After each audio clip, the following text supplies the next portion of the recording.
பிரபலமான glamour queen அவர்கள் இப்போ ஒரு பேட்டியில ஒரு சில விஷயங்களை பகிர்ந்திருக்காங்க. நான் கொடிய நோயால பாதிக்கப்பட்டிருந்த டெய்லிக்கும் வலியால துடிப்பேன். அப்பெல்லாம் இவங்க இல்லைன்னா கண்டிப்பா நான் சூசைட் பண்ணிருப்பேன் அப்படின்னு சொல்லிட்டு யார் அவங்க, என்ன ஆச்சு அவங்களுக்கு அப்படிங்கறத பத்தி இப்ப நம்ம தெளிவா பார்க்கலாம். ஹாலிவுட்ல கவர்ச்சி குயின் அப்படின்னு சொன்னாலே நம்ம எல்லாருமே கை காட்டுற ஒரே பர்சன் இப்பல்ல அப்பல்ல மும்தாஜ் மட்டும்தான். டி ராஜேந்திரன் இயக்கத்துல மோனிஷா என் மோனிஷா அப்படிங்கிற படம் மூலியமா தமிழ் இண்டஸ்ட்ரிக்குள்ள கால் எடுத்து வச்சது மட்டும் இல்லாம அதுக்கு பின்னாடி இவங்க எஸ்.ஜே. சூர்யா இயக்கத்துல வெளிவந்த குஷி படத்துல நடிகர் விஜயோட ஒரே ஒரு சாங்க்கு ஆடி இருந்திருப்பாங்க, கட்டிப்புடி கட்டிப்புடிடா சாங். அதுக்கப்புறம் அவங்க கவர்ச்சி நாயகியாவே ஃபுல்லா வளம் வந்தாங்க. அவங்களுக்கு கிடைச்ச வெற்றினால நிறைய படத்துல அவங்களுக்கு அதே மாதிரி கேரக்டர் தான் கிடைச்சிச்சு. சரி, அது எல்லாத்தையும் நம்ம விடக்கூடாது அப்படிங்கறதுனால அவங்க அந்த கேரக்டர் ரோலை எடுத்து பண்ண ஆரம்பிச்சாங்க.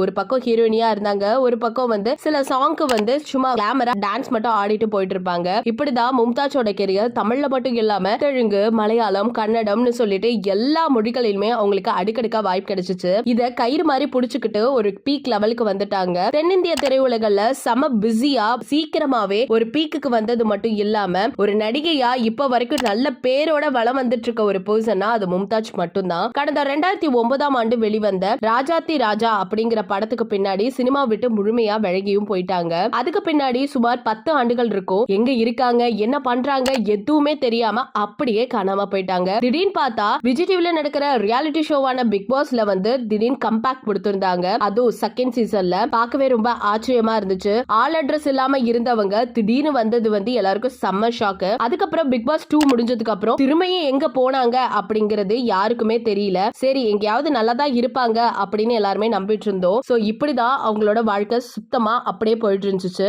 சொந்த வாழ்க்கையில அவங்க சந்திச்ச சில வேதனையான விஷயங்களை பத்தி இப்போ ஒரு பேட்டியில பேசியிருக்காங்க. அதுல முக்கியமா அவங்க என்ன சொன்னாங்கன்னா, என் உடம்ப அசைக்கவே முடியாது, அளவுக்கு அதிகமா வலி இருந்துட்டே இருக்கும். கிட்டத்தட்ட 2 வருஷம் நான் பயங்கரமா அவதிப்பட்டேன். பல டாக்டர்ஸ போய் பார்த்தேன், என்ன பிரச்சனைன்னு அவங்க யாருமே சொல்லவே இல்ல. அதுக்கப்புறம் ஒரு மருத்துவமனையில எடுக்கப்பட்ட ஒரு சின்ன டெஸ்ட்ல தான் எனக்கு தெரிஞ்சிச்சு ஆட்டோ இம்யூன் அப்படிங்கிற ஒரு அரிய வகை நோய் எனக்கு இருக்குன்னு சொல்லிட்டு. இந்த நோயை பொறுத்த வரைக்கும் உடல்ல உள்ள எலும்போட ஜாயின்ஸ் எல்லாம் இருக்கும்ல, அதெல்லாம் பயங்கரமா வலிக்கும். உட்கார முடியாது, நிற்க முடியாது. முக்கியமா சொன்னா என் உடலை எந்த அளவுக்குமே அசைக்கவே முடியாது. பயங்கர பெயினோட தான் இருந்தேன். அது மட்டும் இல்லாம வெளியில பார்க்கும்போது நல்லா இருக்கிற மாதிரி தான் தெரியும். ஆனா உள்ளுக்குள்ள எந்த வலியை எப்படி நான் தாங்கிட்டு இருக்கேன் அப்படிங்கிறது எனக்கு மட்டும் தான் தெரியும். இதனால பயங்கரமான டிப்ரெஷனுக்கு தள்ளப்பட்டேன். அப்பப்ப அழுகுவேன், எதுக்கு அழுவுறேன், ஏன் அழுவுறேன் எதுவுமே தெரியாது. ஒரு முறை கூட நான் 2 மணி நேரம் அழுதுருக்கேன், அதுவும் விடாம. அதுக்கு காரணம் கேட்டா இன்னைய வரைக்குமே எனக்கு தெரியல. அந்த அளவுக்கு நான் டிப்ரெஷன்ல இருந்துட்டு இருந்தேன். இதுல இருந்து மீட்டு கொண்டு வந்தது முழுக்க முழுக்க என்னோட அண்ணன், ஃபேமிலி எல்லாம் மட்டும் தான். சோ அவங்க மட்டும் அன்னைக்கு இல்லன்னு வச்சுக்கோங்களேன், கண்டிப்பா நான் தற்கொலை பண்ணிருப்பேன் அப்படிங்கிற மாதிரி ஓப்பரா சொல்லியிருந்திருக்காங்க.